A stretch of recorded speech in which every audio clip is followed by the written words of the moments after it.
I'm Allie Zendrian, Editor-in-Chief of Brand News, and this is the Financial Services News You Might Have Missed podcast. This is where I find news gems that haven't gotten their full chance to sparkle, and I dust them off a little bit.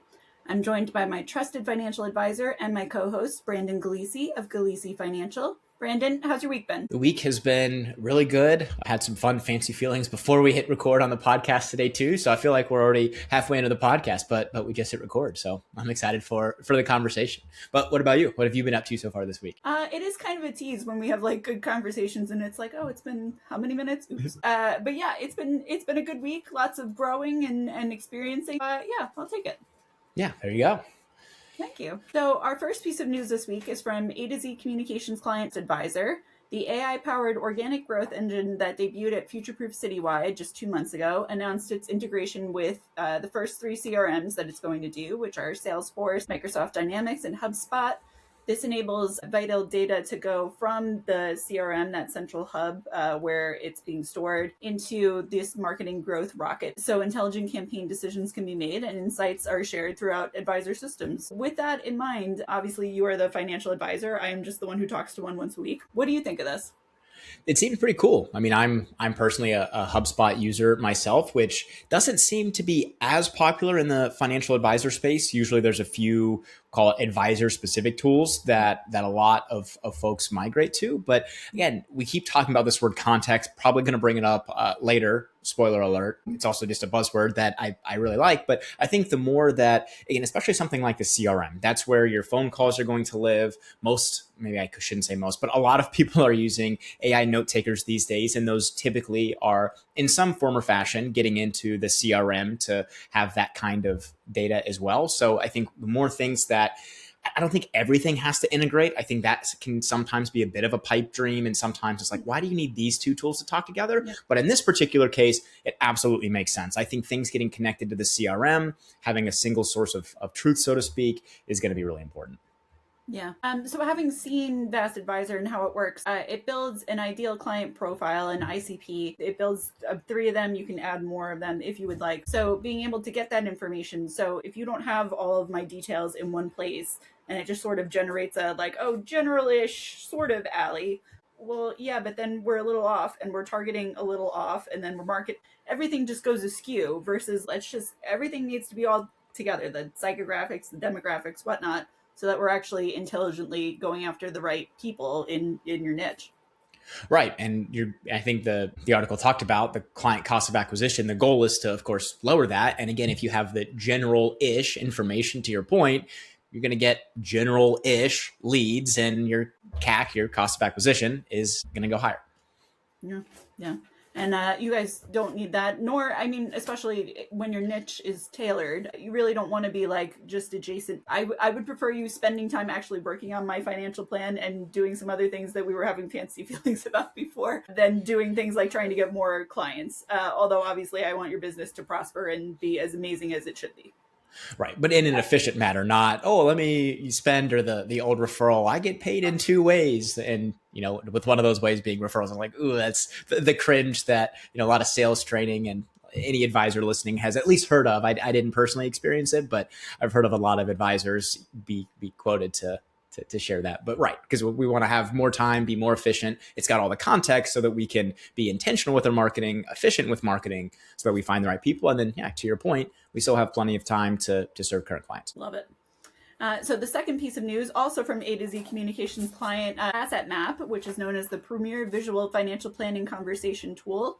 It's integrated with Contio, which is the company on a mission to turn each meeting into momentum. This is another powerful AI integration for Asset Map that enables insights from meetings to become well incorporated within the financial plan. The firm had previously announced an integration with Jump. So love the fact that everything's coming together and that those notes are going into the right places. Again, we're kind of same thing, but different scenario, it seems like.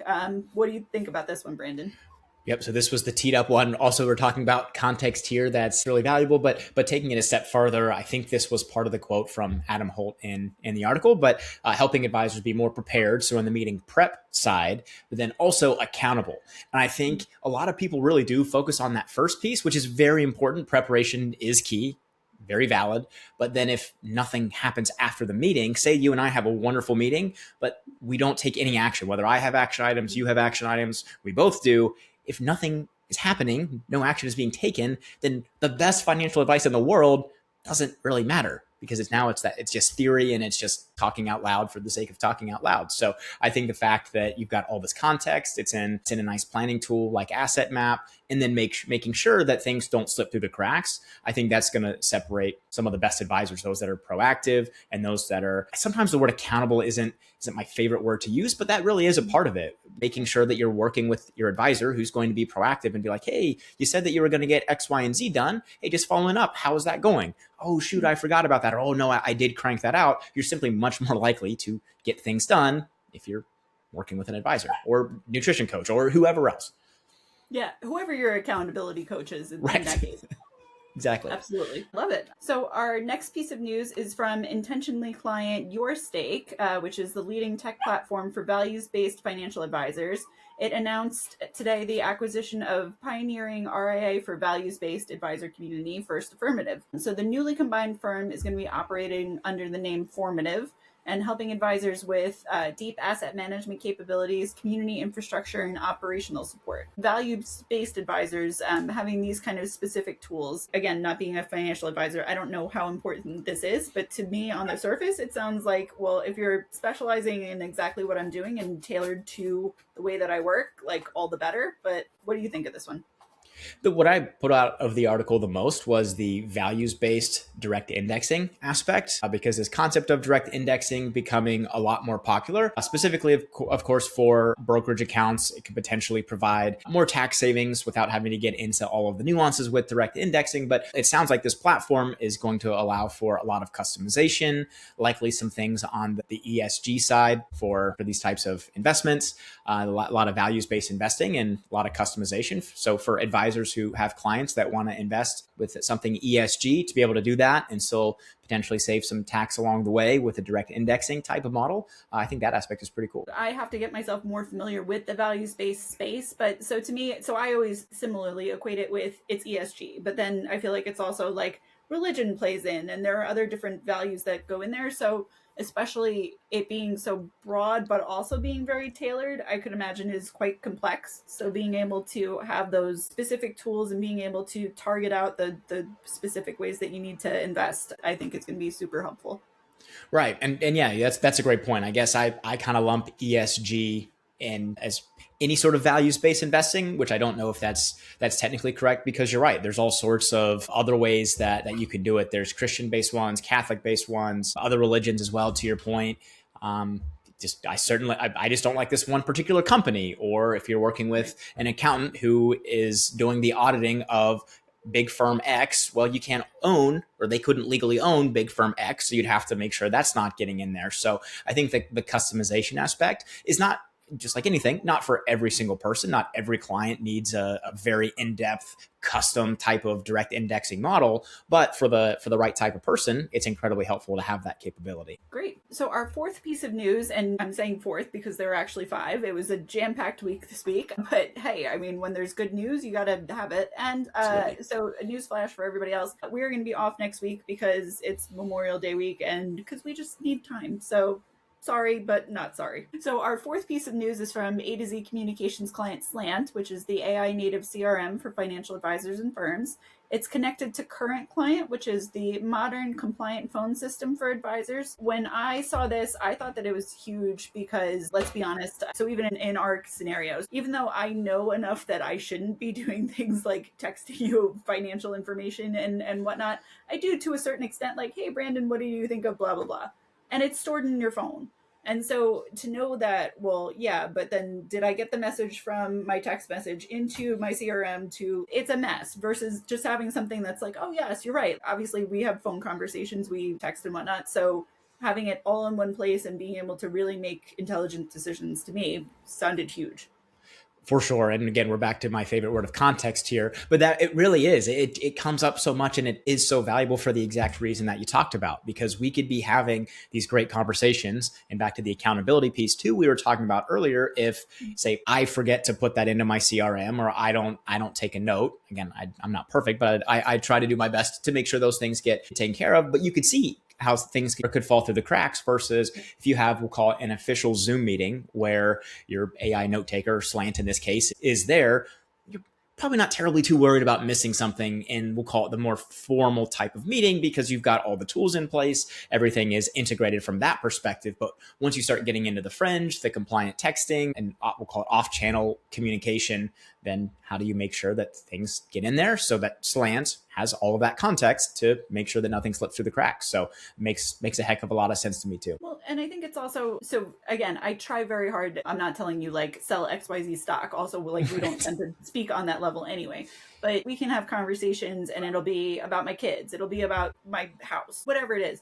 And it seems tangential to my financial life, but at the end of the day, like, let's be honest, my kids are really like my financial life. That's why I'm doing all this stuff. So if I tell you something and it's crucial, but I texted it to you, yeah, maybe it doesn't seem consequential, but having all of that context in the CRM and being able to remember like, oh yeah, you remember when Allie said blah, blah, blah about her son, and this is really important. Like if I have to go through all my notes and like, did she email it? You're going to drive yourself insane. And for what? Right. Oh, I think that's hugely overlooked, right? Yes, of course, the action items, the financial stuff in particular, but yeah, even those things that are not directly financial related, but are incredibly important from a value-based perspective. And I've used my AI note taker before that's connected to my CRM to ask, I remember a client said they were going to Hawaii. What dates did they say? So before I had to send an email, because I remember they went to Hawaii, but I'm a human. I'm not going to remember exactly all of my clients' vacation days, even if I remember the core highlights, right? But it was able to be, instead of me having to search, to your point, going through all my notes, oh, where did this client say they were going to Hawaii, or when were they going? And it was able to be, oh, they said it was this week. And then so whenever I sent my email, can't remember if it was before or after, but I was able to ask about their Hawaii trip or say, oh, have a great time in Hawaii. Again, just as a very small thing, but I know that the small things matter. And I genuinely do care. That's not some sort of salesy, sleazy tactic to deepen relationship. It's a genuine connection, and I want to connect with people. And I do want to know how their Hawaii trip is. And I do hope they have a good trip whenever they take it. So this amount of context, again, not inconsequential at all. In fact, almost as valuable, because we're probably not going to forget to write down some of the key financial information aspects. Yeah. But what could be easily to forget when they're going to that trip, they said something about an aging parent or whatever else. So be able to get that context in there, it's just going to make for a much more well-rounded financial plan and way more tailored to that particular individual, because you have all of this information that's so valuable. Yeah. So to your point, I will be sure to let you know how the Disneyland trip is this August. So I don't know. Do I need to say that into a note taker? I'm just kidding. Yeah. Say it on our next meeting. I'm going to forget it now because I don't have my note taker here. So don't tell me yet. Tell me again when we talk, when I record it with my note taker. No, I'm just kidding. No problem, anytime. But I'm glad that you care that much. And I'm glad that these kind of services where all of this context is getting put together in all these different kind of ways. It's showing how disparate these systems are and how much everything needs to be put together, because we're humans and we're doing our best, but that's really all that we can do. Yeah. And I think the end consumer, the more firms that adopt, we'll just call it values-based planning in general, which I think there is some level of a movement. I'd like more advisors to be focused on that. But now with these tools, it's starting to become a pretty bad excuse if you aren't doing some sort of values-based. And again, that's a very vague term, but it's like, we've got these amazing tools. Just have good conversations like a real human being. Yeah. The data is going to get captured, and then you're going to be able to get that support on all these great values aspects from these conversations. So so I love to see it. Good. So our final piece of news is from Doxo, which put out its 2026 state-by-state bill pay market report. This data showed that on average, the American household pays about $2,100 a month toward essential bills, which is about 30% of the national median household income. The press release was another reminder, Brandon, sorry, that financially your move was basically backwards, even though obviously it was great for lots of other reasons. California was found to have the highest expenses, while West Virginia literally had the lowest. as if I should talk, because New York was obviously on the top, on the expensive side too. So the least expensive states by monthly bills anyway were West Virginia, Mississippi, Arkansas, Alabama, Oklahoma, Kentucky, New Mexico, North Dakota, South Dakota, and Iowa, in that order. So I was wondering, apart from me basically using this as a, hey, Brandon, you want to move back to West Virginia? What did you think of this? Anecdotally, it definitely checks out. So I was not surprised. I think there was something that we did a few months ago that was this too, where West Virginia was the lowest in a category of cost of living and California was the highest. So again, not that that is a shock by any stretch, but yeah, it makes a lot of sense. And I think too, I really liked how the article didn't just show the pure absolute dollar cost, but also the percentage of that state's median income. Yes. So I think you said the national was roughly 30% when we combined everything. But for example, in California, it said it was 33% of income going toward those fixed bills.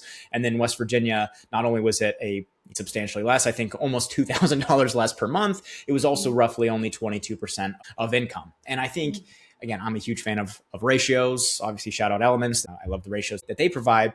But it really puts that into much better, I'm going to use it again, context, because let's just say it's cheaper. If something's cheaper, that's great. But if you're also making substantially less money, it still could end up being a higher percentage of income. Obviously not what we're seeing here, but I do think that ratio for me is almost the most important part to look at, because that really gives a better apples to apples comparison. Although in this case, California is, I'm pretty sure, still on the higher end. Absolute and percentages. New York is up there too, to your point. So yes. We just live in some expensive places. We do, but apparently we be fancy people. I don't know. Bougie. I think, bougie is the cool term now, right? Or is that old school now? You younger millennials, you would know better than I would. Anyway, so based on your context, and I wouldn't want to actually challenge anybody, so I'm not saying this in all seriousness, but it does seem like if you wanted to make a drinking game out of this episode, every time that Brandon says context, take a drink. Dangerous. But don't actually do that, because you may get really sick. Yep. Yeah. Drink responsibly if you play the game. Drink plenty of water. Yeah. That would be a rough one today with the context. Yeah. Absolutely. I feel like I need to total it up after this. I'm vaguely curious, but there was a lot of context in this episode. Yeah, you can just stitch it together. I've seen when someone has a Gen Z cut a video, edit it for them, and they usually just do whenever they're getting ready to take a breath and they just cut it. Well, they could do the same thing, and just every time that I said the word context today, just back to back to back to back to back. And it's like, what did we talk about today? I don't know, but this one guy said context a heck of a lot, so I don't know. I don't know what the context was, but said the word a lot. There was lots of it. Well, we're leaving you with that for a week, so you've got lots and lots of context and time to think about that context. Love it. This was fun conversation as always, Allie. Thank you.